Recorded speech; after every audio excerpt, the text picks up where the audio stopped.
ከዕለታት በአንዱ ዘመን ከሰው ርቆ ራቅ ባለ በረሃማ ገዳም ውስጥ ዕድሜውን ሙሉ በጾም በጸሎትና በስግደት ያሳለፈ አንድ ባህታዊ ነበር። የአባት በቀን አንዴ ብቻ ጥቂት ቆሎ እየቀመሰ ሌሊቱን ሙሉ ሳይተኛ ሲጸልይ የሚያድር ታላቅ መንፈሳዊ ተጋዳይ ነበር። ነገር ግን ከጊዜ በኋላ በልቡ ውስጥ ትንሽ የትዕቢት መንፈስ ሾልኮ ገባ። በዚህ ዘመን እንደኔ ያለ ጻድቅ ይኖር ይሆን? ጌታ ሆይ በጽድቅ ከኔ የሚበልጥ ሰው ካለ እባክህ አሳየኝ ብሎ መጸለይ ጀመረ። በዚህ ጊዜ የእግዚአብሔር መልአክ ተገልጦለት አንተ በበረሃ ብትጋደልም በከተማ ውስጥ ከሚኖር አንድ ጫማ ሰፊ ገና አልበለጥክም፣ ሂድና እርሱን ተመልከት አለው።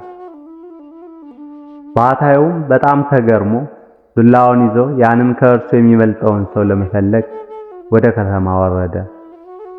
ከተማ እንደደረሰም መልአኩ የጠቆመውን ጫማ ሰፊ አገኘው። ሰውየው በተቀደደ ልብስ ሆኖ ጠዋት እስከ ማታ ድረስ የሰዎችን ጫማ ሲጠግን የሚውል ተራ ድሃ ነበር።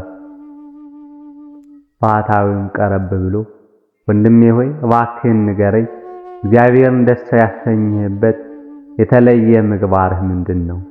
ሌሊት ትጸልያለህ ወይስ ዘወትር ትጦማለህ? ብለህ ጠየቀው። ጫማ ሰፊውም ደንግጦ ራሱን ዝቅ በማድረግ እንዲህ ሲል መለሰ። አባቴ ሆይ እኔ ምንም የምሰራው ጽድቅ የለም። ቀኑን ሙሉ እዚህ ጫማ ስሰፋ ውላለሁ። ከማገኘው ትንሽ ሳንቲም ግማሹን ለቤተሰብ ግማሹን ደግሞ ለድሆች እሰጣለሁ። ነገር ግን በየቀኑ በመንገድ ላይ የሚያልፉትን ሰዎች ሳይ ከኔ በቀር እነዚህ ሁሉ ሰዎች ጻድቃን ናቸው፣ እኔ ግን እጅግ ኃጢአተኛና የማረባ ሰው ነኝ። ጌታ ሆይ እኔም በደለኛውን ማረኝ እያልኩ ከልቤ አለቅሳለሁ አለው። ይህንን ሲሰማ የባህታዊው ዓይን ተከፈተ። የጫማ ሰፊውም ልብ በእውነተኛ ትሕትናና በፍቅር የተሞላ መሆኑን ተረዳ። ራሱ ጾምና ጸሎት በትዕቢት እንደተሞላበት ገባው። በሰውየው እግር ስር ወድቆ ወንድሜ ሆይ እውነተኛውን ክርስትና ስላስተማርከኝ አመሰግንሃለሁ አለ። ወደ በረሃውም ተመልሶ የቀረውን ዘመኑን በትሕትናና ራሱን ከሁሉ ዝቅ በማድረግ ፈጸመ። ምክር ዘቀደምት አበው።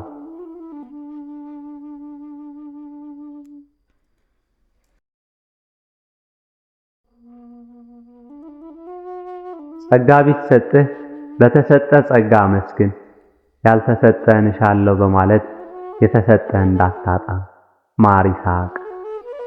ራሱን የሚንቅ የሚያቃልል ሰው ከእግዚአብሔር ዘንድ ዕውቀትን ያገኛል።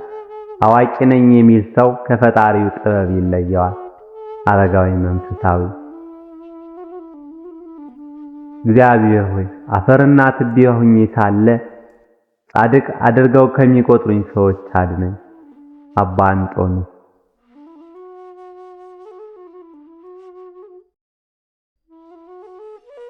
ወርቅ በእሳት እንደሚፈተን ሁሉ የክርስቶስንም ጸጋና ክብር ሳይፈተኑ ማግኘት አይቻልም። የዚህ ዓለም ፈተናና እሳት ቶሎ ያልፋል፣ ይጠፋል። ኃጢአተኞች የሚገቡበት የገሃነም እሳት ግን ለዘላለም እንደነደደ ይኖራል። ቅዱስ ሚናስ። ወደ የትም ስፍራ ሂድ፣ እግዚአብሔርን ከፊት አድርግ። ምንም ነገር አድርግ፣ የመጽሐፍ ቅዱስን ምስክርነት ጠብቅ። በማንኛውም ስፍራ ላይ የምታርፍ ሁን፣ ፈጥነህ አትተው። ታላቁ አባት ቅዱስ እንጦንስ። ከመናደድ በፊት ቁጣ ምን ያህል ኃጢአት እንደሆነ አስብ። አባ ዶሮታዎስ።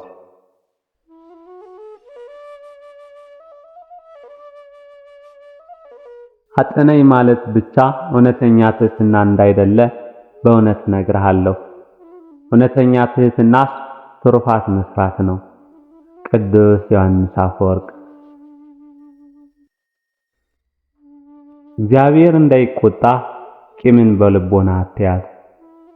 ቅዱስ ቀሌምንጦስ።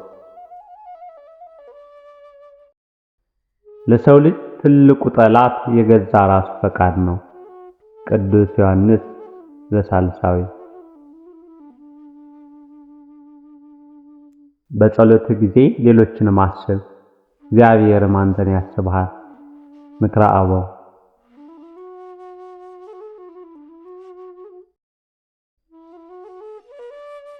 አንድ የበቃ ቅዱስ ሰው ሌላውን ሰው ኃጢአት ሲሰራ ባየ ጊዜ እርሱ ዛሬ ወደቀ፣ ነገ ደግሞ የኔ ተራ ነው አለና አምርሮ አለቀሰ።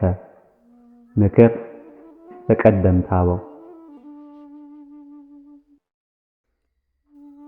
በወዳጅነት ብዙ ዓመታትን የዘለቁ ወዳጆችን ካየህ ስንት ጊዜ ይቅር ተባብለው ይሆን እዚህ የደረሱት ማለትን አትዘንጋ።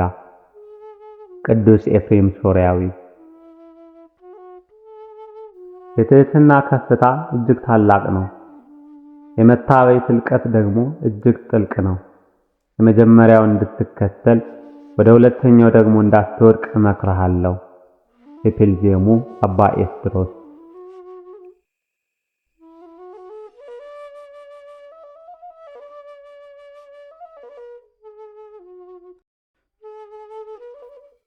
የታተመችው መጽሐፍ አንቺ ነሽ፣ ማንም ሊከፍትሽ ያልቻለ የእግዚአብሔር ቃል ግን በውስጥሽ የተጻፈብሽ።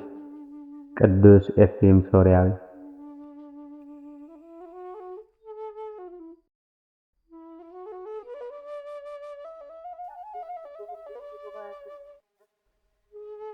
በጸሎት ጊዜ አእምሮ ሲበተን ሰይጣን ጸሎትን እንደፈረው ወቅ። ቅዱስ ዮሐንስ ዘሳልሳዊ።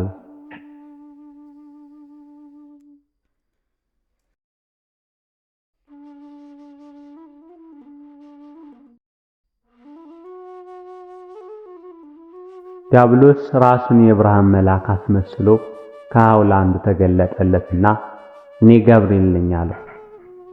ወደ አንተ ተልኬ መጣሁ አለው። ያ ወንድም ግን ምናልባት ወደ ሌላ ወንድም ተልከህ እንዳይሆን እኔ ለዚህ የተገባው አይደለሁምና አለው። ያን ጊዜ ሰይጣን አፍሮ ከዚያ ተሰወረ። ምክር ከቀደምት አበው። ቀላል የሆነውን ሸክም ወደ ጎን ጥለነዋል። ይህም ማለት ራስን መውቀስም ማለቴ ነው። በራሳችን ላይም ከባዱን ሸክም እንጭናለን። ይህም ራስን መከላከልና ማጽደቅ ነው። ቅዱስ ዮሐንስ አጽር።